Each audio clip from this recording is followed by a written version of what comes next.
Good morning, नमस्कार, स्वागत है आपका स्टडी IQ यूट्यूब चैनल पर। मैं वासु। हमारी चल रही थी आरबीआई ग्रेड बी के मोस्ट इंपोर्टेंट क्वेश्चंस की सीरीज। इस सीरीज का आज हमारा पार्ट 7 है। सेट 7 को आज हम लोग डिस्कस करेंगे। अगर आप बैंकिंग की किसी भी एग्जाम की तैयारी कर रहे हैं, चाहे वो आपका क्लर्क हो, पीओ हो, सबके अंदर ये सीरीज आपकी हेल्प करेगी। आरबीआई ग्रेड बी की सीरीज है, इसका मतलब इसके अंदर आरबीआई ग्रेड बी में जो पास्ट ईयर में जो क्वेश्चंस पूछे गए हैं उन सबको इन्वॉल्व किया गया है। चलिए फिर सेशन स्टार्ट करते हैं। और एक जरूरी बात, ये आपको दिख रहा है टेलीग्राम पर जाएं, सर्च करें वासु स्टडी IQ। यहां पर आपको क्लासेस के लिंक और PDF मिलते हैं। नीचे वाला पार्ट अपना डाउट ग्रुप है, जहां पर आप अपने एग्जाम रिलेटेड जितने भी डाउट्स हैं उनको पूछ सकते हैं। स्क्रीन पर आपके सामने पहला सवाल को मैं थोड़ा सा जूम कर देता हूं। प्रोबेबिलिटी का आपका सवाल है, ये ध्यान से लैंग्वेज को रीड करनी है। अगर अटेम्प्ट कर सकते हो, नोटबुक और पेन लेकर साथ में बैठा करें तो इसे तुरंत अटेम्प्ट भी कर दें। देखना क्या कहा है। एक गोल्ड स्मिथ है, एक सुनार के पास एक बैग है जिसमें कुछ रंगीन पत्थर हैं। इसमें 4 सफेद और 8 काले पत्थर हैं। एक और बैग है जिसमें 5 सफेद और 5 काले पत्थर हैं। दोनों थैलों में से किसी एक से एक पत्थर निकालना है। सफेद पत्थर खींचने की संभावना क्या होगी। प्रोबेबिलिटी का सिंपल सा मतलब होता है फेवरेबल केसेज अपॉन में टोटल केसेज। ये पार्ट आपका एकदम इजी होता है, और ये जो फेवरेबल केसेज आप फाइंड करते हैं ये थोड़ा सा इंपॉर्टेंट पार्ट रह जाता है। इसके अलावा इसमें एक पैटर्न और चलता है, और केस, जिसे हिंदी में हम लोग या कह सकते हैं। एक हमारा चलता है एंड केस, जिसे इंग्लिश में हम लोग और कहते हैं। जहां कहीं भी और आता है वहां पर प्लस का साइन यूज करते हैं। जहां कहीं भी एंड केस आता है वहां पर मल्टीप्लाई का साइन यूज करते हैं।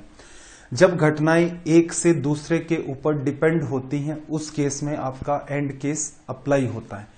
इस पर्टिकुलर सवाल में कैसे अप्लाई होगा भी, पहले आप 2 बैग हैं, किसी एक बैग को सेलेक्ट करेंगे एंड फिर आप उस बैग में से व्हाइट पत्थर को निकालेंगे। तो यहां पर ऐसे काम करता है। दोनों चीजों को इस सवाल में समझने का प्रयास करते हैं। एक एक करके पहले तो मैं बात एक्सप्लेन कर देता हूं आपको, फिर एग्जाम अप्रोच देखते हैं। पहला बैग है, पहले बैग में नंबर ऑफ व्हाइट स्टोन्स कितने आपके पास 4, और नंबर ऑफ ब्लैक स्टोन्स आपके पास है 8। दूसरा हमारे पास जो बैग है उसमें नंबर ऑफ व्हाइट स्टोन्स आपके पास 5 है एंड ब्लैक स्टोन्स आपके पास 5 है। सफेद पत्थर निकालना है। कैसे निकालेगा, या तो फर्स्ट बैग या फिर सेकंड बैग, या तो फर्स्ट बैग या फिर सेकंड बैग, दोनों में से किसी एक बैग को चूज करेगा। और फर्स्ट बैग को चूज कर लिया तो इसमें क्या करेगा, फर्स्ट बैग को उसने चूज कर लिया है एंड फर्स्ट बैग में से क्या निकालेगा, व्हाइट स्टोन। या फिर क्या हो सकता था, सेकंड बैग को चूज करेगा एंड सेकंड बैग से क्या करेगा, व्हाइट स्टोन को निकालेगा। इतना सा खेल है, कोई ट्रिक नहीं है, कुछ भी नहीं है। सिंपल सा कॉन्सेप्ट होता है। जिस बच्चे को और केस और एंड केस का यूज करना आता है, छोटा सा पार्ट कैलकुलेशन का होता है, जिसे मैं बार बार बताता भी रहता हूं ऐसे क्वेश्चंस में। हालांकि इस पर्टिकुलर क्वेश्चन में ऐसी कोई भी कैलकुलेशन है नहीं। ये सेपरेशन जिस बच्चे ने सीख लिया है, सवाल एकदम इजी हो जाएगा। जैसे मुझे एक सिंपल सी बात बताओ, 2 बैग है उसके पास, पहला बैग और दूसरा बैग। अब मुझे एक बात बताओ, वो पहले बैग को चूज करेगा, उस बैग को चूज करने की प्रोबेबिलिटी कितनी है। तो आप कहोगे बैग तो सिर्फ 2 है, तो इसका मतलब आपके पास टोटल चॉइस 2 है। उसमें से आपको पहला बैग चूज करना है। पहले बैग को चूज करने की प्रोबेबिलिटी 1/2। पहले बैग को चूज कर लिया है एंड मतलब मल्टीप्लाई। अब उस पहले बैग में से क्या निकालना है, व्हाइट स्टोन। पहले बैग में टोटल स्टोन कितने हैं, तो आप कहेंगे 8 और 4, 8 और 4 12। तो इसका मतलब टोटल केसेज आपके हो गए 12। 12 में से कोई एक पत्थर निकालना, और वो कैसा हो, व्हाइट। व्हाइट पत्थर कितने अपने पास, 4। तो फेवरेबल केसेस कितने हो गए, 4। या फिर हमने एक बात और सीखी कि ऐसा भी तो कर सकता था कि सेकंड बैग को चूज करता, दूसरे बैग को चूज कर लिया। दूसरे बैग को चूज करने की प्रोबेबिलिटी अगेन 2 बैग में से दूसरे बैग को चुनने की प्रायिकता आपकी 1/2 हो गई। और दूसरे बैग में से आपको क्या करना है, व्हाइट स्टोन निकालना है। दूसरे बैग में टोटल स्टोन 10 हैं, तो टोटल केसेस दूसरे बैग में व्हाइट के 10 हो गए। टोटल केसेस 10 हो गए। आपको व्हाइट निकालना है। व्हाइट स्टोन कितने हैं, 5 अपोन ऊपर आ गया आपका 5। इसे सोल्व कर देते हैं। देखना यहां से ये कटा 3 बार, यहां से इसको कैंसिल आउट करोगे 2 बार, आगे सोल्व करोगे तो आ गया आपके पास 1/6 प्लस 1/4। एलसीएम आ गया 12, 2 प्लस 3 तो 5/12 आपका रिजल्ट हो गया, लिखा जा सकता है।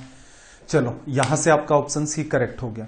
थोड़ा सा एग्जाम पर चर्चा करते हैं। जरूरी बात यह है कि चीजें बिना किसी कंफ्यूजन के आपको समझ में आ जाएं, और फिर जरूरी बात यह है कि आपको एक ऐसी अप्रोच भी तो पता हो कि अगर एग्जाम में ये सवाल आएगा तो इतना डिटेल में तो करने के लिए टाइम होता नहीं है। तो कौन से पार्ट के ऊपर फोकस करें जिससे काम अपना आसानी से हो जाए। तो सीधे सीधे आपने क्या देखा, 2 बैग है।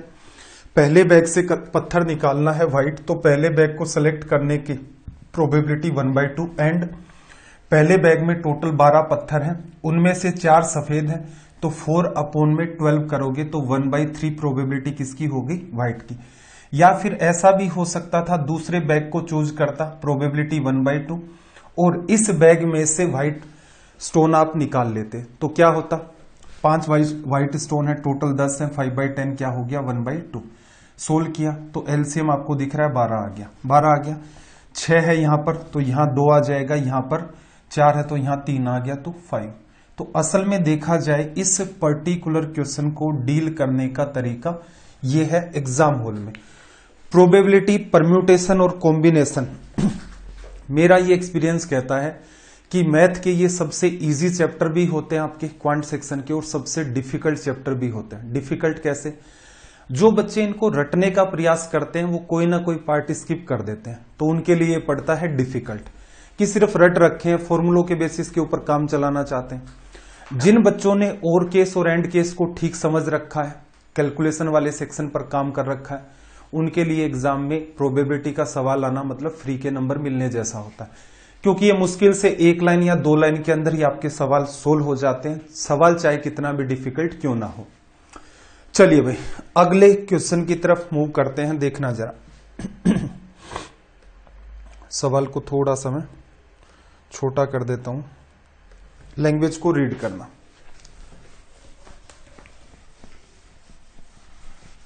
देखो इसने आपको इस पर्टिकुलर क्वेश्चन में क्या कहा कि कार्ड के एक अच्छी तरह से फेरबदल पैक से 2 कार्ड एक साथ निकाले जाते हैं। मतलब एक ताश की गड्डी है, उसमें से 2 कार्ड एक साथ निकाले जाते हैं। इसमें भी फर्क पड़ता है, एक एक करके निकालना और एक साथ निकालना, उस पर डिटेल में चर्चा करेंगे बाद में। दोनों के ओनर कार्ड होने की संभावना का पता लगाएं। तो देखो कुल मिलाकर के प्रोबेबिलिटी का वही सीन है, अगेन प्रोबेबिलिटी का वही सीन है। फेवरेबल केसेज अपॉन में क्या लिखोगे, टोटल केसेज। टोटल केसेज क्या होंगे भाई, टोटल कार्ड्स आपके पास 52 होते हैं, इनमें से 2 पत्तों को निकालना है, तो टोटल केसेस क्रिएट होंगे 52C2 हो गया। फेवरेबल केसेस की बात करें तो फेवरेबल केसेस में पहले पता तो हो ओनर कार्ड कौन कौन से होते हैं, तो देखना जरा यहां पर जे, क्यू और के, गुलाम, बेगम और बादशाह, ठीक है, जैक, क्वीन और क्वीन, ये तो आपके होते हैं फेस कार्ड, ये आपके होते हैं फेस कार्ड्स। इसमें अगर आप इक्के को भी शामिल कर लेंगे तो ये सारे के सारे जो दिख रहे हैं आपको, ये आपके हो जाएंगे ओनर कार्ड्स। क्लियर है। तो इसका मतलब हर एक जो आपका पैटर्न क्रिएट होता है, जो 13 आपके कार्ड होते हैं, हर एक में 4 आपके ओनर कार्ड होते हैं। तो कुल मिलाकर के आपके पास जो फेवरेबल केसेस है 16 ओनर कार्ड हो गए, इनमें से आपको 2 ओनर कार्ड सेलेक्ट करने हैं। खेल इतना सही था। ये बातें आपको पहले से समझने की होती हैं कि क्या क्या करना है।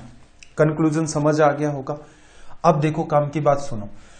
52C2 को सिखाया था 52 इंटू 51 अपॉन में 2 इंटू 1 लिखा जाएगा। 16C2 है तो 16 इंटू में 15 अपॉन में 2 इंटू में 1। ये सब कुछ आपको सिखाया जा चुका है।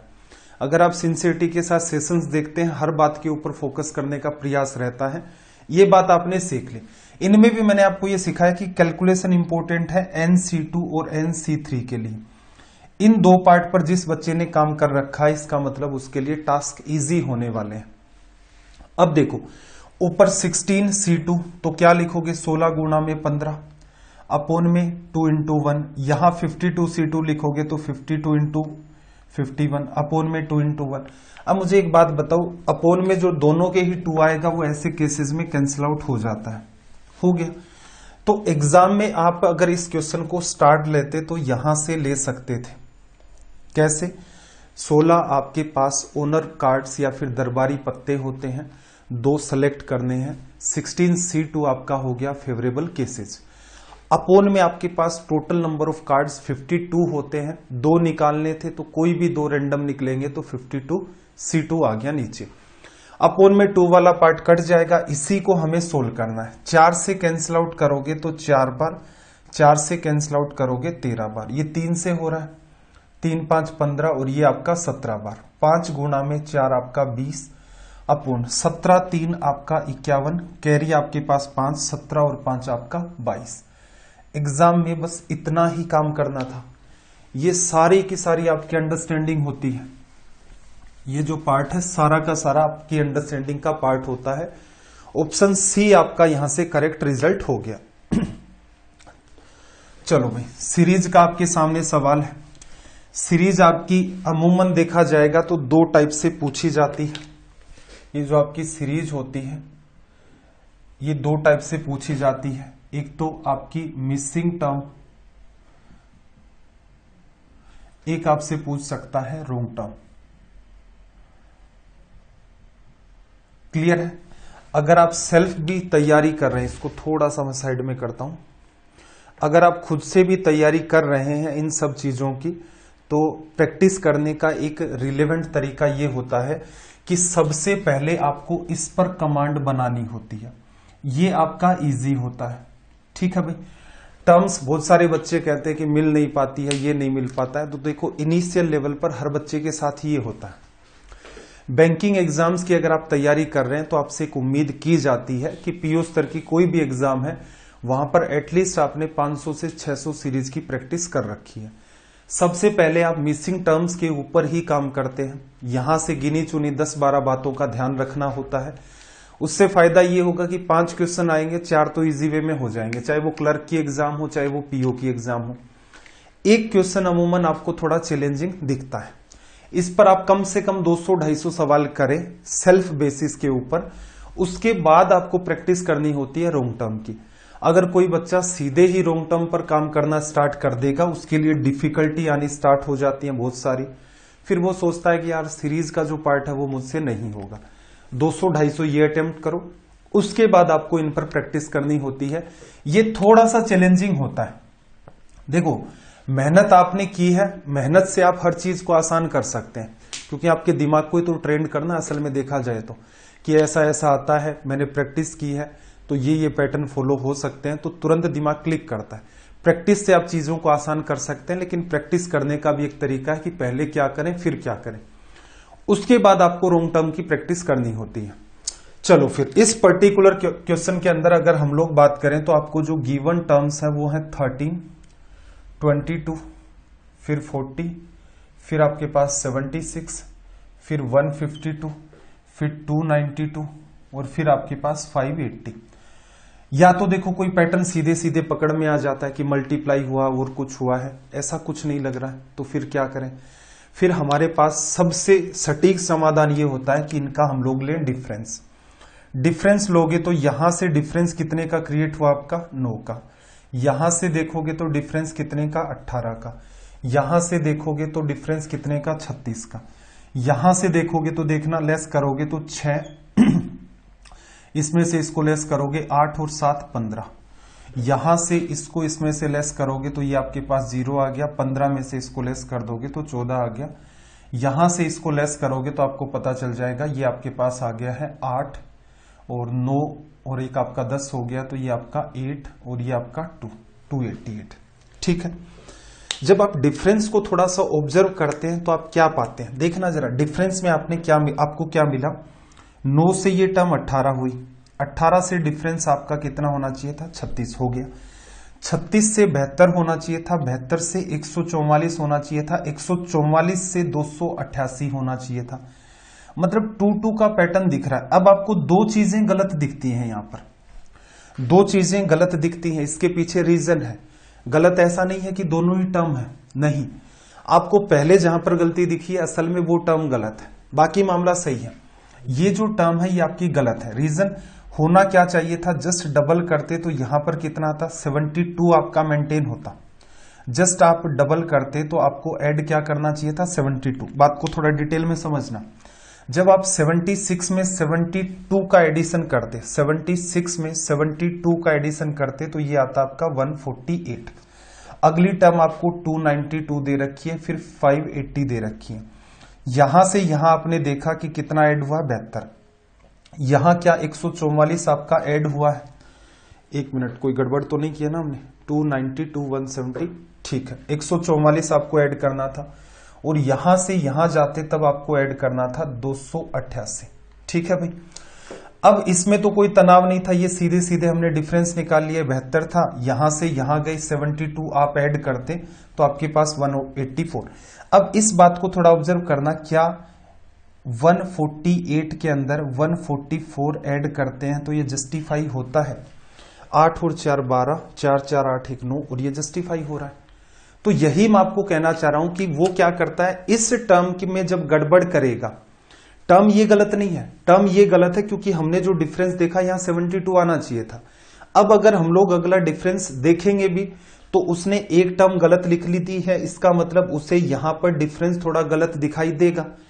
आगे ये टर्म तो सही है, इसका इसके साथ रिलेशन भी क्रिएट हो रहा है।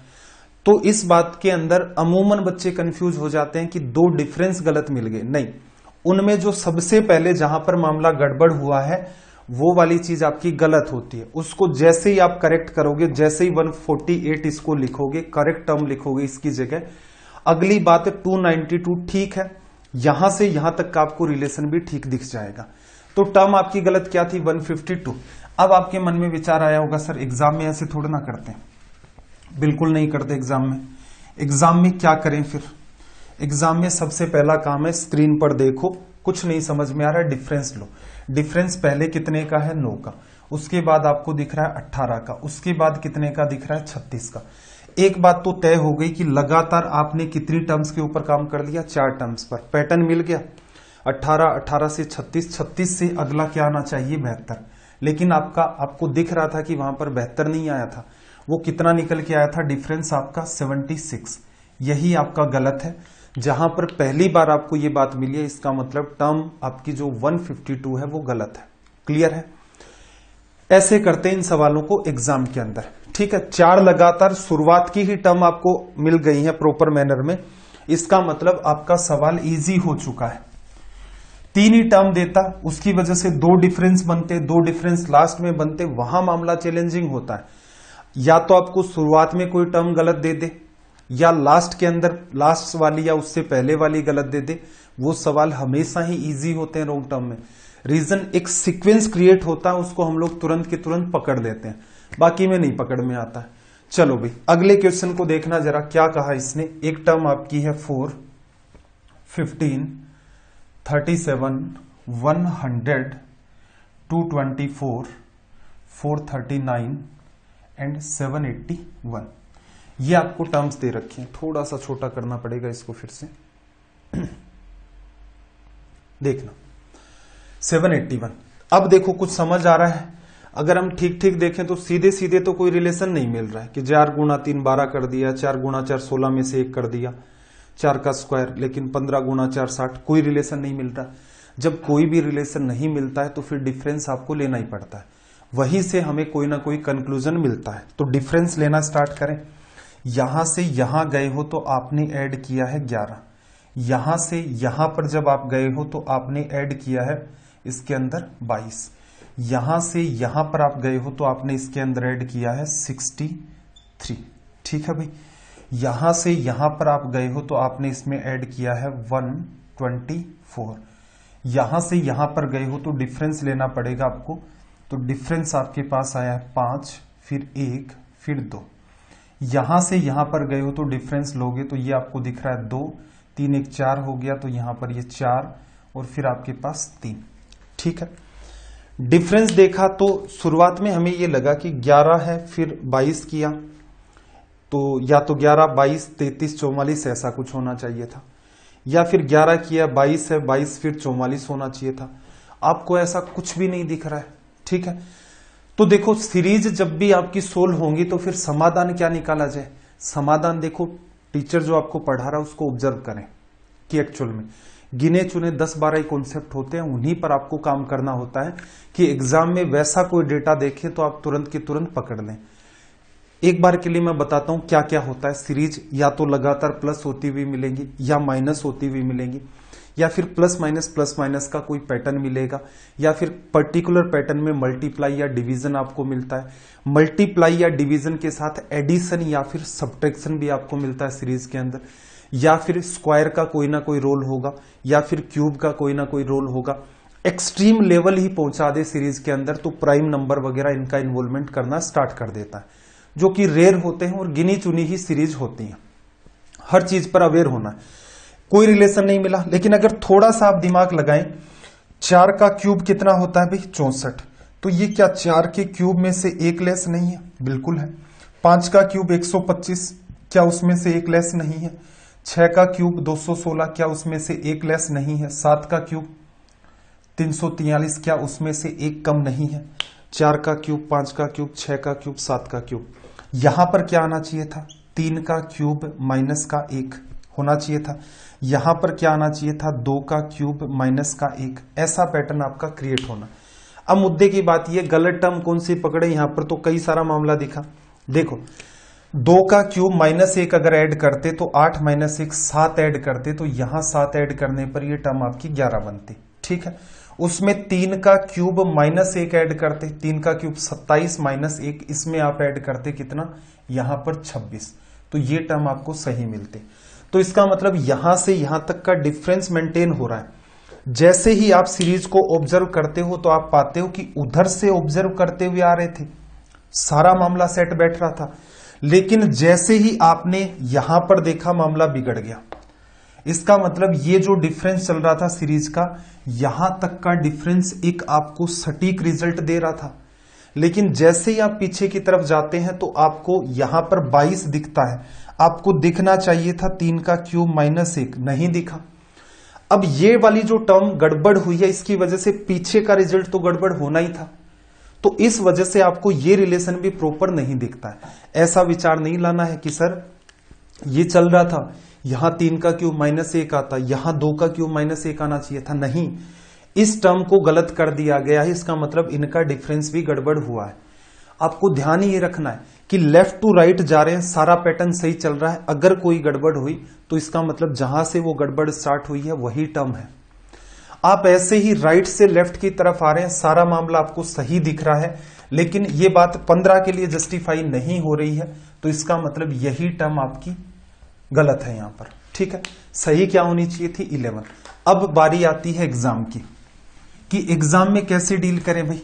एग्जाम में एक तो आपको आदत यही डेवलप करनी है कि पेपर ऑनलाइन होता है, इसका मतलब क्वेश्चंस आपको स्क्रीन पर ही दिखाई देते हैं, स्क्रीन के बेसिस पर ही आपको जज करना है। कुछ नहीं समझ में आ रहा है सीरीज को देख करके, रोंग सीरीज के अंदर मेनली आपको काम करना ही पड़ता है डिफरेंस लिखने का, तो सीधे लिखो 4 और 11 का जो डिफरेंस है, सॉरी 4 और 15 का डिफरेंस 11, फिर अगला 22, उससे अगला आपका 63, फिर आपका 124, उसके बाद आप देखते हो तो 5 ये बच गया, और ये कितना बन गया आपका, 1 मिनट, 5 तो यहां से चला गया है, और आपका 1 ये आ गया और 2 ये आ गया। उससे आगे आप देखते हो तो लेस करोगे, 9 2 11, ये 4 और ये आपका 3। कुछ भी नहीं समझ में आ रहा था तो थोड़ा सा सारी की सारी चीजें माइंड में रिवाइज करनी है, क्या स्क्वायर, क्या क्यूब, क्या मल्टीप्लाई, क्या कोई स्पेसिफिक पैटर्न।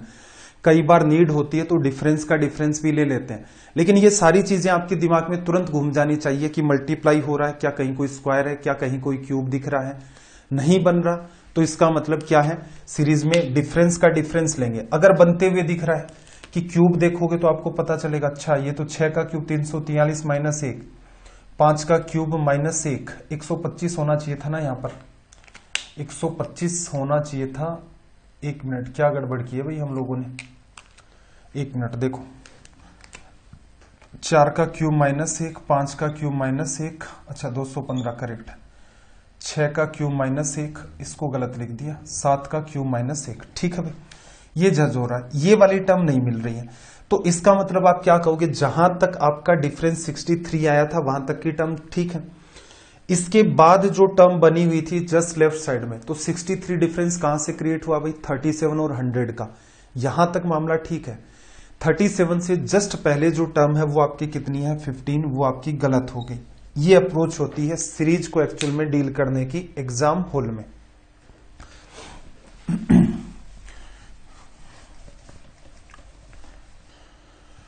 अगला क्वेश्चन देखना, आपको क्या सीरीज दी है, आपको गिवन है 15, 20, 27, 37, 51, 72 एंड 95।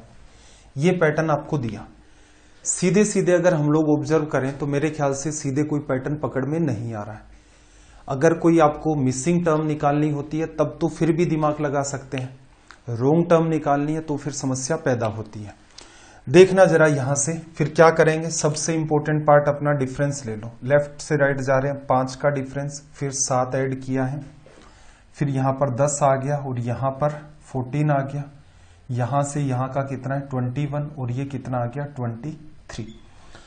अगर अभी भी हमें कुछ नहीं समझ में आ रहा है तो फिर क्या करें, देखो थोड़ा सा इसमें भी डिफरेंस लिया जाता है। क्या चल रही है सीरीज, 5 में 2 जोड़ा है, फिर उस 5 में 2 जोड़ा, फिर उसमें 3 जोड़ा, फिर उसमें 4 जोड़ा, ऐसा ही चल रहा है ना। देखो एक बार फिर समझना बात को, 2 ऐड किया है, फिर इसने 3 ऐड किया है, फिर इसने 4 ऐड किया है, 3 चीजें मिल गई और डिफरेंस के डिफरेंस में मिल गई। तो यहां तक तो मामला एकदम सेट था, ये जो बात निकल के आई है 14 तक ये तो ठीक है। अगले में मामला बैलेंस नहीं हो रहा है, कितना ऐड कर रखा है इसने, 7 ऐड कर रखा है, करना कितना चाहिए था उसे, 5 ऐड करना चाहिए था। इसका मतलब 51 तक मामला ठीक है, टर्म कौन सी गलत है, 72। क्या होना चाहिए था उसको देखो एक बार। अब देखो ये भी हो सकता है कि सर ये 2 भी तो ऐड किया था यहां पर, वो भी तो मैच नहीं खा रहा है कि 2, 3, 4, फिर आगे 5 होना चाहिए था, फिर 6 होना चाहिए था। काम की बात सुनो, अगर आपका ये वाली टर्म क्रिएट गलत हो गई है तो इसका मतलब यहां जो डिफरेंस होगा और यहां जो डिफरेंस होगा, बात को अंडरस्टैंड करना कैसे अफेक्ट करता है। 72 अगर आपका गलत है, इसका मतलब जब आप इसका और इसका डिफरेंस लेंगे वो भी गलत निकल के आएगा, इसका और इसका डिफरेंस लेंगे वो भी आपका गलत निकल के आएगा। तो इसका मतलब ये दोनों टर्म गलत हैं, तो यहां वाला डिफरेंस आपको गलत मिलना ही था, इसी के बेसिस पर ही तो हमने जज किया है। और अगले वाला तो आपका वैसे भी गलत होना था। एक्चुअल में होना क्या चाहिए था उसको थोड़ा सा देख लेते हैं। देखना एक्चुअल में यहां तक आपको बात समझ में आ गई, तो आपको पता चला कि यहां आप 5 ऐड करेंगे तो ये 19 होगा, फिर आगे आप 6 ऐड करेंगे तो ये 25 होगा। अब इसके अंदर जब आप 19 ऐड कर देंगे तो ये आपका क्या क्रिएट करेगा, रिजल्ट 70। 70 में आप 25 ऐड करेंगे तो रिजल्ट आपका क्या मिल जाएगा, 95। एक्चुअल में यही काम है, ये चीज आपको मतलब सीधे सीधे आपको 4 पैटर्न पकड़ में आ गए कि क्या पैटर्न चल रहा है, मामला इजी है। एक बार के लिए एग्जाम अप्रोच और समझना क्या होगा, 15 और 5 आपका 20 हो गया, फिर 7, फिर आपने 10 ऐड किया, फिर आपका 14, फिर आपका 21, फिर आपका 23। अब गौर से देखोगे तो देखते हो 5 + 2 7, 5 + 2 7, 7 3 10, 10 4 14, 14 में 6 जुड़ना चाहिए था, इसका मतलब ये टर्म गलत होगी। ये अगर बिगड़ी है तो अगले वाली ऑटोमेटिक बिगड़ेगी, ठीक है। गलती यहां से स्टार्ट हुई है, तो देखो कि 14 डिफरेंस कहां तक आपका जस्टिफाई हो रहा था, 37 और 51 का डिफरेंस सही था, इसका मतलब 51 तो सही है। अगली टर्म 72 वाली जो गलत है, अगर वो गलत होगी तो ये जो डिफरेंस था 21 ये भी गलत आएगा। अगर टर्म 72 ही गलत हो गई है तो अगला जो डिफरेंस 72 और 95 का है वो भी गलत आएगा। इसका मतलब यहां मामला जस्टिफाई नहीं हुआ, 51 तक सही है, 72 वाली टर्म आपकी गलत होगी यहां पर, क्योंकि वहीं से आपका मामला बिगड़ा है। तो मुझे उम्मीद है आपको एग्जाम अप्रोच भी इनकी समझ आ रही होगी प्रॉपर मैनर में। अगला सवाल देखना जरा, अगले क्वेश्चन में इसने आपसे क्या कहा। अगेन टर्म्स आपको गिवन है, थोड़ा सा डिटेल में देख लेते हैं। 26, 29, 22, 25, 18, 23 एंड 14। ठीक है, 26, 29, 22, 25, 18, 23 माइनस 14। जब सीरीज ऊपर नीचे हो रही है इसका मतलब कहीं ना कहीं प्लस माइनस का इन्वॉल्वमेंट होगा। ऐसी सीरीज के अंदर डिफरेंस लेते टाइम आपको साइंस भी ध्यान रखने हैं कि यहां से यहां गए हो 3 ऐड हुआ है, फिर यहां से यहां आए हो 7 लेस हुआ है, फिर यहां से यहां गए हो 3 ऐड हुआ है, यहां से यहां आए हो 7 लेस हुआ है, यहां से यहां गए हो तो क्या होना चाहिए था, एडिशन आपको डिफरेंट मिला है, क्या हो रहा है 5 ऐड हो रहा है। अगर ये आपको गलत मिल गया तो अगले वाले को निकालने की नीड नहीं है, वो भी गलत ही मिलेगा। तो सीधे सीधे हमारे पकड़ में आ गई ये टर्म गलत है। अगर हम इसे करेक्ट करना चाहते तो क्या होता, 7 के बाद जब आप अगला पार्ट लिखेंगे, 7 के जस्ट बाद जब आप अगला पार्ट लिखेंगे तो आपको 3 ऐड करना है, 18 और 3 आपका 21 आना चाहिए था। उसके बाद आपको क्या करना था, -7 करना था, तो ये 14 आता। ठीक है, तो जब भी एक टर्म गलत होती है तो उसकी वजह से 2 डिफरेंस आपके गलत हो जाते हैं, लेकिन जहां से आपकी टर्म गलत होना स्टार्ट हुई है उसी पार्ट को पकड़ो और उसको हटा दो। ठीक, सिखाया क्या था भाई, ऐसे क्वेश्चंस को एग्जाम में डील करने के लिए क्या करें, कभी भी सीरीज को एज इट इज पेपर पर ना उतारें, टाइम बचता उससे, कम से कम 15 सेकंड बचते हैं। डिफरेंस देखें, स्क्रीन की तरफ देखते रहें और डिफरेंस लिखें। तो यहां पर पहले 3 का डिफरेंस है, -7 का है, फिर 3 का है, फिर -7 का है, 3 -7, 3 -7, इसका मतलब 4 टर्म, 4 डिफरेंस मिल गए, 5 टर्म की वजह से मिले हैं, 4 डिफरेंस मिल गए, पैटर्न मिल गया, इसका मतलब यहां तक मामला ठीक है। अगले वाले में देखोगे 18 और आपका 5 आ रहा है, इसका मतलब तुरंत आपने कह दिया ये जो 23 है ना, ये आपकी टर्म गलत है। तो मुझे उम्मीद है आपको ये अप्रोच पकड़ में आ गई होगी कि एक्चुअल में इन सीरीज के साथ कैसे डील किया जाता है। और शर्त वही है कि नंबर ऑफ क्वेश्चन जितने ज्यादा अटेम्प्ट करेंगे उतना ज्यादा सुधार आप में होगा। चलिए भाई,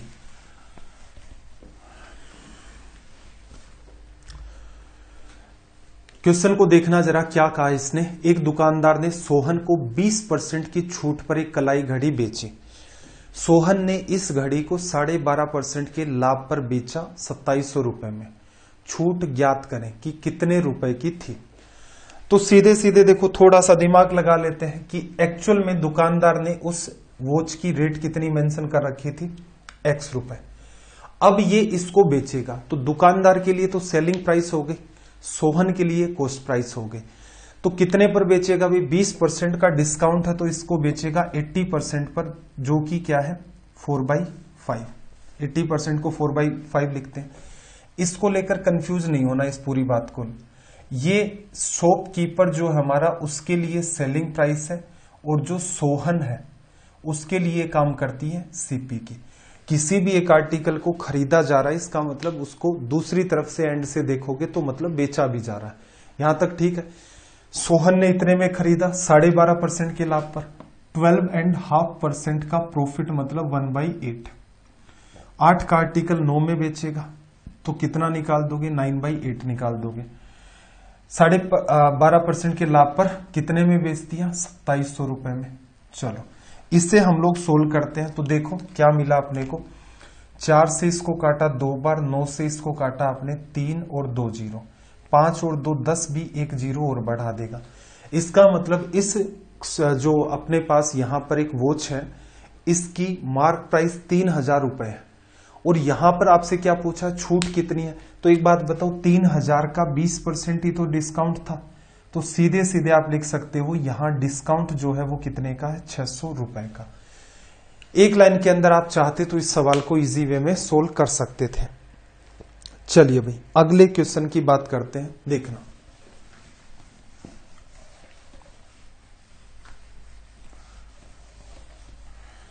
देखो क्या कहा, एक व्यक्ति बाइक से और आंशिक रूप से कार द्वारा कुल 1260 किलोमीटर की दूरी तय करता है। बाइक और कार की गति जो है वो 4:3 में है। यदि कार से यात्रा की गई दूरी बाइक से 180 किलोमीटर अधिक है तो कार और बाइक द्वारा यात्रा करने में लगे समय का अनुपात आपको बताना है। सवाल आसान है, कोई कंफ्यूजन भी नहीं है। देखो टोटल डिस्टेंस उसने क्या की, 1260 किलोमीटर कवर कर दी। किससे भाई? बाइक से चलता है।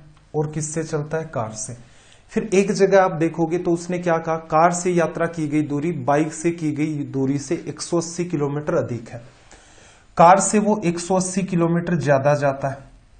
तो इसका मतलब आप क्या करो, 1260 में से उस 180 को तो पहले घटा दो। घटा दिया, 0 8 8 16 और ये आपके पास 0। तो अब जर्नी कितनी बची आपकी? 1080 किलोमीटर की।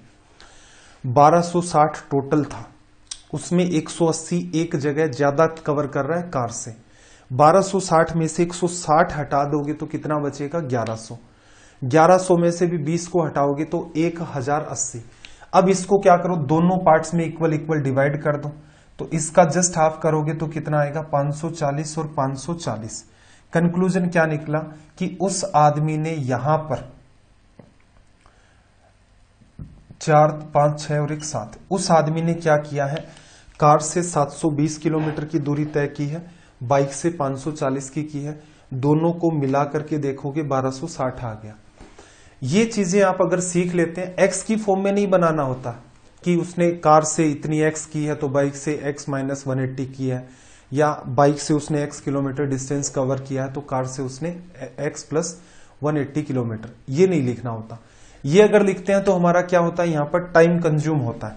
सीधा सटीक तरीका क्या है, बात को अंडरस्टैंड करना एक बार फिर से, कि छोटे छोटे पार्ट हैं जहां आपके 15-20 सेकंड में अनवांटेड किल हो रहे हैं, उसके ऊपर एक बार प्रयास तो करके देखें कि आप सुधार कर पा रहे हैं या नहीं कर पा रहे। सीधे क्या था, टोटल जर्नी 1260 किलोमीटर, कार से 180 ज्यादा, कार को 180 पहले ही दे दिया। कितना बचा भाई? 1260 में से 160 हटाया, 1120 भी हटा दिया, 1080 बचा। 1080 को कार और बाइक में इक्वल इक्वल डिस्ट्रीब्यूट कर दो। कर दिया, कितना है? 540। 540 तो उसने किससे कवर की है? बाइक से। और कार से कितनी होगी भाई? 1240 में से 540 को इसको हटा दो, या इसी के अंदर आप 180 ऐड कर दोगे। 180 ऐड कर दो या 540 लेस कर दोगे तो ये सीधे सीधे लेस कर देता हूं मैं, तो कितना आ गया? 720 आ गया। ये काम इजी है। अब इसने क्या कहा, इनकी स्पीड का जो रेशियो है वो 4:3 है। टाइम निकालना है। टाइम का रेशियो क्या होगा? डिस्टेंस अपॉन में स्पीड। टाइम का अगर आप रेशियो लिखोगे, रेशियो आपको लिखना है, डिस्टेंस आपके पास है, पहले की स्पीड कितनी है? 4, बाइक की स्पीड कितनी है? 4, कार की कितनी है? 3। सोल्व कर दो, रिजल्ट आ जाएगा। चलो, एक 0 से 0 आपका कैंसिल आउट हो गया है। इसके अलावा यहां से लिखोगे तो 24 3 आपका 72 हो गया है। और कुछ कैंसिल आउट करोगे तो देखना जरा, 2 से कैंसिल आउट किया ये 2 बार और ये आपका 27 बार। 3 से करोगे 9 बार, ये आपका 8 बार। रिलेशन क्या निकला? 9 रेशियो में 2 उधर भेज दिया तो 16। ये हमारा यहां से निकल के आ गया रिजल्ट, 9:16। इजी है, मतलब कुछ पार्ट है ऐसा, उसके ऊपर अगर आपकी प्रैक्टिस नहीं होती है तो चैलेंज आते हैं कि आप एक अनवांटेड इक्वेशन बना रहे हो एक्स की फॉर्म में, फिर उसमें डेटा रख रहे हो, फिर कंक्लूजन निकाल रहे हो, तो उस वजह से आपका काफी टाइम कंज्यूम हो जाता है। चलो भाई, अगला सवाल देखना कि 2 पाइप 36 घंटे और 12 घंटे में एक टैंक को भर सकते हैं। यदि पाइप सी टैंक के 1/4 भाग को 8 घंटे में खाली कर सकता है तो कितने समय में तीनों पाइप आधे खाली टैंक को भर सकते हैं? देखो, आपके पास एक टैंक, एक पाइप ए है, कितने में भरेगा? 36 घंटे में। दूसरा आपके पास बी है, कितने घंटे में भरता है? 12 में। सी के लिए क्या लिखोगे?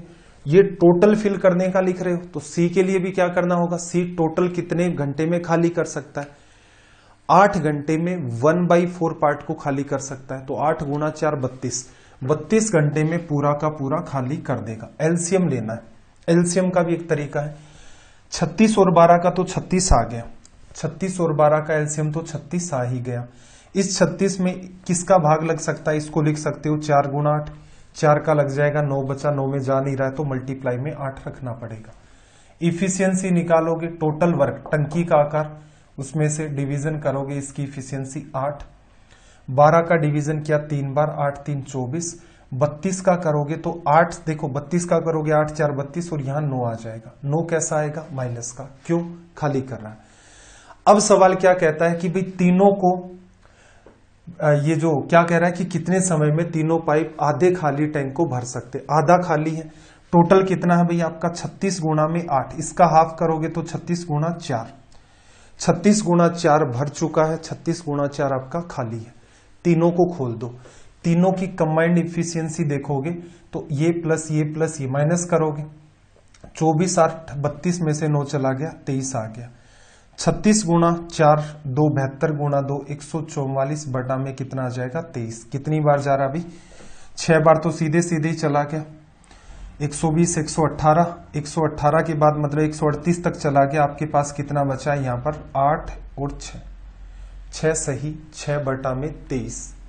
एक मिनट, क्या गड़बड़ हुई है भाई हमसे? गड़बड़ तो कोई नहीं लग रही, ऑप्शन कैसे मैच नहीं कर रहा भाई अपना। 23 वाला देखो, 23 गुणा 6 8 और ये वाली बात ठीक है भाई, यही लग रहा है। देख लेना कैलकुलेशन में कहीं गड़बड़ हो तो। 23 8 का एक बार कैलकुलेट कर ले। 23 6 बार डिवीजन किया 120 हो गया, 138 हो गया, 4 2 6 ही बचता हुआ दिख रहा है। ठीक है भाई, अगर कोई सिली मिस्टेक बाई चांस आपको लग रहा है हो गई है और मेरे पकड़ में नहीं आ रही है तो करेक्ट कर देना। मेरे हिसाब से ये निकला। इंपॉर्टेंट बात ये है, एक तो आपको एलसीएम कैसे लिया ये सीखना है। छोटे छोटे पार्ट है, इन पर फोकस करो। लगभग बच्चों को यहीं पर इश्यू आता है कि एलसीएम नहीं ले पाते। एलसीएम नहीं लोगे, सीधे मल्टीप्लाई करके लिखोगे, डेटा बहुत बड़ा हो जाएगा। एलसीएम लेना आपको सीखना है, फिर सीधे सीधे बातों को यूज करके कैसे आप इन चीजों को अरेंज कर सकते हैं, तो ये दूसरा आपका तरीका होता है। चलिए भाई अगले क्वेश्चन की तरफ मूव करते हैं। देखना जरा क्या कहा।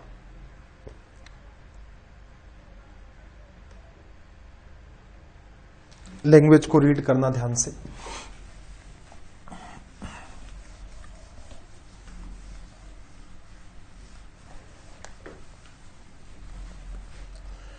देखो इसने क्या कहा, बीना ने अपनी मासिक आय का, मंथली इनकम का 10% स्टॉक में इन्वेस्ट कर दिया।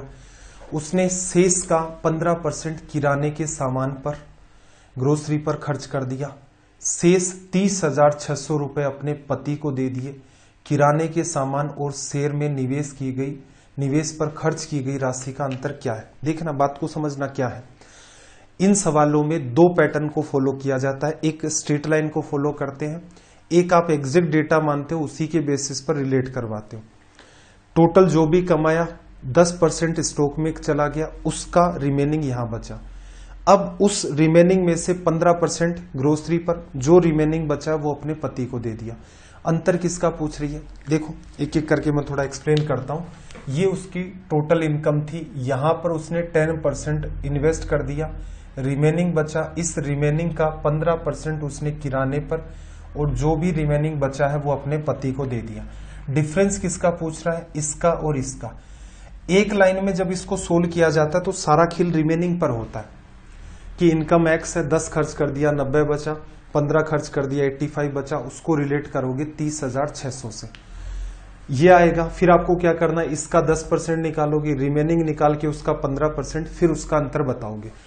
तो ऐसे क्वेश्चंस में हम लोग इस पैटर्न को अवॉइड कर देते हैं। ये आपको पकड़ना पड़ता है, मतलब प्रैक्टिस ही सारा समाधान है इन चीजों का, कि कहां पर हम लोग वन लाइन में इसको सॉर्ट आउट करते हैं, कहां पर हम लोग दूसरा तरीका प्रीफर करेंगे। तो दूसरा तरीका क्या है, टोटल 100 रुपए मान लिए, 10% मतलब 10 रुपए स्टॉक में चले गए, बचे कितने 90।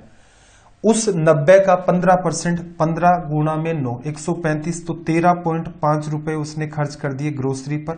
रिमेनिंग कितना बचा, 90 थी, 90 में से 10 चला गया 80, 3 चला गया आपके पास 77, और फिर कितना 76.5। ये पैसा उसने पति को दे दिया। अब ऐसा लिखने का फायदा ये होगा कि अंतर जो है ना, जो उसने इन्वेस्टमेंट किया है किसके अंदर, स्टॉक के अंदर, जो उसकी कॉस्ट आई है ग्रोसरी के ऊपर, इनका अंतर आपको सीधे सीधे दिख जाता है। और ये वैल्यू आपको सीधे सीधे पता है कितनी है, 30,600 के। तो क्या करोगे, 30,600 रिप्रेजेंट करता है 76.5 को, और आपको वैल्यू चाहिए 3.5 की। पॉइंट से पॉइंट आपने हटा दिया।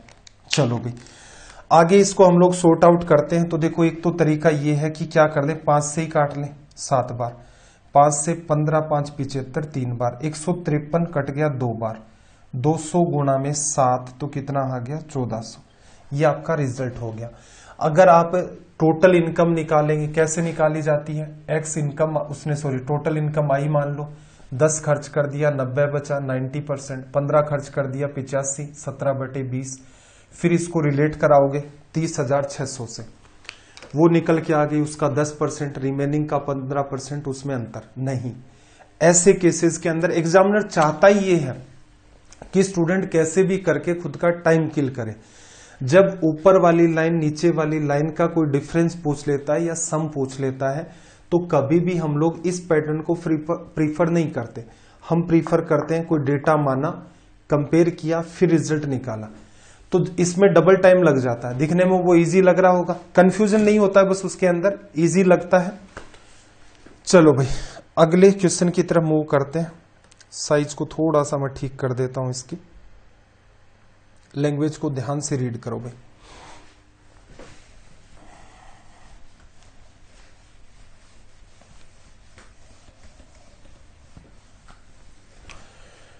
देखना जरा इसने क्या कहा कि 4 शर्ट और 3 ट्राउजर की कीमत 1700 रुपए है।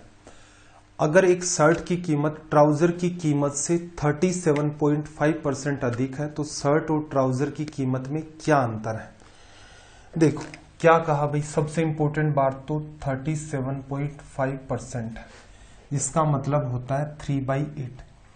12.5% को मल्टीप्लाई किया जाता है 3 से, इसकी वैल्यू 1/8 होती है, इसकी 3, तो ये वाली बात निकल के आती है। ठीक है, ये एक इंपॉर्टेंट फ्रैक्शन है जो आपको पता होना चाहिए। अब क्या कहा, अगर एक शर्ट की कीमत ट्राउजर की कीमत से अधिक है तो ये तो कीमत ट्राउजर की है, ये वो अधिक वाली कीमत है जो ज्यादा है, तो इसका मतलब शर्ट की कीमत कितनी हो जाएगी 11। ठीक, अब हम सीधे सीधे डील कर रहे हैं कि ट्राउजर की कीमत 8x और शर्ट की कीमत कितनी है 11x। देखना जरा, आपके पास 4 तो शर्ट है, एक शर्ट की कीमत 11x, फिर 3 ट्राउजर हैं, कीमत एक ट्राउजर की 8x और कुल मिलाकर के 1700 में खरीदा गया। एडिशन करें, 11×4 आपका 44 हो गया, 11×4 आपका 44x, 8×3 आपका 24x, दोनों का एडिशन करोगे 60, 68x की वैल्यू कितनी है अभी 1700। आपको क्या कह रहा है कि शर्ट और ट्राउजर की कीमत में अंतर, तो सीधे सीधे आप लिखो इन दोनों की कीमत में अंतर कितने का है, 11x है, एक 8x है, 3x है। 68x बताता है आपका 1700 को, एक की वैल्यू निकालोगे अपोन में 68, डिफरेंस 3 का है, 3 से कर दो मल्टीप्लाई। 17 से काटा 4 बार, 4 को 100 से काटोगे 25 गुणा में 3, 75। ये बन गया हमारा यहां पर सीधे सीधे रिजल्ट। उम्मीद है आपको ये बात समझ आई होगी।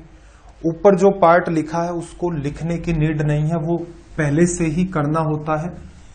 बीच में जब भी कभी इंपॉर्टेंट चीजें आती हैं तो मैं मार्क करवा देता हूं कि इनको आपको ठीक से ध्यान रखना है। रीजन सिर्फ इतना सा ही है, फ्रिक्वेंसी हाई होती है इन परसेंटेज को यूज करने की एग्जाम में। देखो क्या कहा, एक श्रमिक की मजदूरी में 15% की वृद्धि होती है और उसके काम के घंटों में भी 9% की वृद्धि होती है। आमतौर पर वह एक महीने में 300 घंटे के लिए प्रति माह 18,000 रुपए कमाता था। एक महीने में उसकी कुल कमाई। सोल्व करने के तरीके देखना क्या हो सकता था। 300 घंटे वो पहले काम करता था ना भाई 300 घंटे, और 1 आवर की जो रेट थी वो देखें तो 18,000 उसने कमाए। 18,000 में 300 का भाग दोगे, 2 जीरो खत्म। 180 में 3 का भाग दोगे तो वो 60 रुपए कमाता था। ये पहले की बात है। अब की बात पूछ रहा है तो क्या कहा, देखो इसने मजदूरी जो है वो 15% बढ़ गई, इसका 15% निकालोगे तो 15%, 15 6 90, 9, अब मजदूरी 69। काम जितने भी घंटे करता था इसका 9%, 9% कितना परसेंट है 2 जीरो 27, तो 327। ठीक है भाई, अब सोल्व करना है, इसको मल्टीप्लाई करना। अब तरीके कई सारे हैं डील करने के। एक मन करे कि यूनिट डिजिट को फोकस करें तो ऐसा ही आंसर होगा जिसके अंदर 9 गुणा 7 63, 3 किसका हो यूनिट डिजिट। तो यहां से आप देखोगे तो आपका जो ऑप्शन बी और सी है वो करेक्ट हो गया। अब ये ऐसी बात नहीं है कि सर लिख लिख करके देखे, नहीं दिख रहा है 7 9 63 3 आ रहा है, 3 और 3 बी और ऑप्शन में है। तो अब क्या करें भाई, अब सीधी सी बात है डिजिट सम अप्लाई कर दो। डिजिट सम आपका क्या कहता है, 7 2 9, 9 तो हट गया, 3 यहां बचा है, 9 उधर से हट गया, 6 3 18 की वजह से 9 आ गया डिजिट सम। ऑप्शन सी का जैसे आपने चेक किया तो 6 3 9 हट गया, 3 2 5 2 7, ऑप्शन सी तो है ही नहीं। बी का चेक कर दो, 6 3 9 हट गया, 5 4 9 बचा, ऑप्शन बी आपका करेक्ट है। एक तरीका ये हो गया। ये एडवांस लेवल के जो एक्सपर्ट बच्चे होते हैं जिन्होंने नॉलेज को अच्छे तरीके से देख लिया है कि इतना ही नॉलेज काम में आता है, एग्जाम में स्पीड पर फोकस करते हैं, तो ये अलग अलग संभावनाएं होती हैं। दूसरा तरीका 69 का मल्टीप्लाई आपको आना चाहिए 3 टर्म का 2 टर्म से कैसे करते हैं, वो भी एक तरीका। एक तरीका ये भी हो सकता था कि आप 327 और इसको रीड करते 70-1, तो भी कर सकते थे। देखना जरा कैसे, 0 तो आना ही है, 7 7 49, 7 दूनी 14 और 4 आपका 18, 7 3 21 और 1 22, उसमें से 327 आपको लेस करने, तो आपके पास 3 आ गया और यहां पर आपके पास कितना बचा है, फिर 6 बच गया, यहां पर आपके पास 5 और ये आपका 22 563। एक तरीका ये भी हो जाता है। ठीक है, अज्यूम आप बिल्कुल माइंड में करेंगे, माइंड में करोगे 70 से गुणा किया और उस बात को लिख दिया। ठीक, दूसरी अप्रोच क्या होती है? दूसरी अप्रोच मैंने आपको ये चैप्टर डिटेल में पढ़ा रखा है, प्रॉफिट एंड लॉस। जब एक चीज दूसरे के ऊपर डिपेंड होकर तीसरा रिजल्ट बनाए, कैसे डिपेंड हो रही है? आवर्स आपके डिपेंड है किसके ऊपर? प्रति घंटे, और यहां से कुल आपकी मजदूरी या फिर इसकी टोटल जो वेजेस बनी है, दो चीजों का मल्टीप्लाई होकर तीसरा रिजल्ट निकलता है। ऐसे केसेस में आप फॉर्मूला लगा सकते हैं, कौन सा? x + y + xy/100। तो इसका मतलब क्या है? फॉर्मूला लगाते तो एक टर्म आपकी 15, एक 9 प्लस 15 गुणा में 9 बटा में 100। ठीक, कैसे डील करते भाई? सीधे सीधे माइंड में डील करो। 15 और 9 24 हो गया, 15 9 135 में 100 का भाग दोगे तो कितना आ जाएगा आपका निकल के? 1.35। एडिशन करोगे तो कुल मिलाकर के उसकी जो एक्स्ट्रा सैलरी बनेगी वो यही बनेगी। 24 में 1.35 ऐड कर दिया तो 25.35 बनेगा। कुल मजदूरी की बात करें तो 100% पहले थी, अब ये हो गई। अब आप क्या कहोगे? 18,000 जो है वो रिप्रेजेंट करता था 100 को, अब आपको निकालना है 125.35%। ये इसको खत्म कर देगा, ये वाला पार्ट एक पार्ट को खत्म कर देगा। 18 से गुणा करना, 18 5 90, एक पॉइंट हट गया। 18 3 आपका 54, 1 मिनट, सॉरी 18 3 आपका 54, 54 में आप 9 जोड़ोगे तो कितना? 63। 18 5 90 और आपका 96, और फिर कैरी आपकी फिर से वही लगी है, तो ये आपका 125 से 18 5 90। तो ये कुल मिलाकर के देखोगे ना, मल्टीप्लाई खैर आप कर लेना, तो भी यही बात आपकी निकल के आती है। कैलकुलेशन से बचने का तरीका क्या है? तो देखो, आपने किसी चीज को ट्रिक के थ्रू ना कर रखा हो, पहली शर्त यही है। आपने चीजों को अंडरस्टैंड कर रखा हो। हर सवाल को डील करने के 2-3 तरीके अमूमन आपको मिल ही जाते हैं। उनमें अगर मैं कहूं कि यही तरीका प्रीफर कर लेना, तो हो सकता है किसी पर्टिकुलर सवाल के लिए वो आपका टाइम कंज्यूमिंग हो। आप कोई बात नहीं, एक तरीका प्रीफर करते हैं तो जैसे मैंने आपको ऊपर बताया, डिजिट सम अप्लाई कर सकते हो, यूनिट डिजिट अप्लाई कर सकते हो। इसके अलावा और भी तरीका उसको अज्यूम कर सकते हो, ये 70-1 की तरह बिहेव करेगा। तो ये कई सारे तरीके होते हैं। दूसरी अप्रोच आपकी ये भी होती है कि आप इनके साथ ऐसे ऐसे नंबर कर ले। 18 का आपको फिर गुणा करना था तो आपका सीधे सीधे रिजल्ट आ जाता।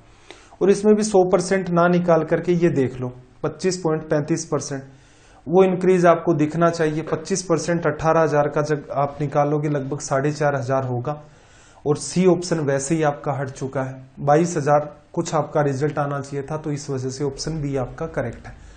कई चीजें हैं, एक दिन में तो संभव नहीं होता, लेकिन धीरे धीरे आप सटीक नॉलेज की तरफ मूव करें। जो ढंग के आपके कॉन्सेप्ट चल रहे हैं उनको थोड़ा सा फोकस करें, मामला आसान हो जाता है। लैंग्वेज को रीड करना भाई, देखना जरा इसने इस पर्टिकुलर क्वेश्चन में क्या कहा। देखो चलो, इंग्लिश के अंदर ही है ये, एक बार देख लेते हैं फिर भी। A number when multiplied by 7 gives another number which is as much about 260 as the original number itself is below 260। देखो इसने क्या कहा, एक संख्या है x मान लो, इसे जब आप 7 से गुणा करेंगे तो ये 7x बनेगा। अब इसने कहा, क्या कहा कि ये जो नंबर है आपका 7x, ये 260 से उतना ही ज्यादा है जितना ओरिजिनल नंबर 260 से कम था। ठीक है, फिर इसने क्या कहा, what is 32% of the original number, मतलब x का 32% आपको निकालना है।